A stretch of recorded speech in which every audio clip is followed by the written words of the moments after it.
തടവിൽ കഴിയുന്ന മാവോയിസ്റ്റ് രൂപേഷിന്റെ ആരോഗ്യനില വഷളായതിനെ തുടർന്ന് തൃശൂർ ഗവൺമെന്റ് മെഡിക്കൽ കോളേജ് ആശുപത്രിയിൽ പ്രവേശിപ്പിച്ചു. എന്നാൽ ആശുപത്രിയിലും രൂപേഷ് നിരാഹാര സമരം തുടരുകയാണ്.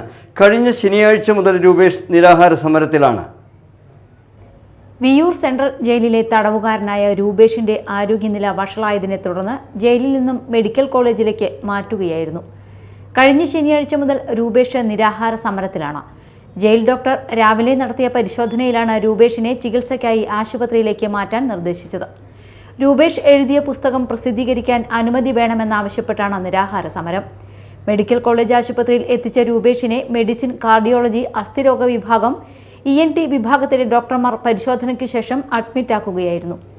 ആശുപത്രിയിലെ ജയിൽ സെല്ലിൽ സ്വായത്ത സ്പെഷ്യൽ പോലീസ് സംഘത്തിന്റെ സുരക്ഷാ വലയത്തിലാണ് ചികിത്സയിൽ കഴിയുന്നത്. ആശുപത്രിയിലും ഭക്ഷണം കഴിക്കാതെ നിരാഹാരം തുടരുകയാണ്. Media time, Thrissur.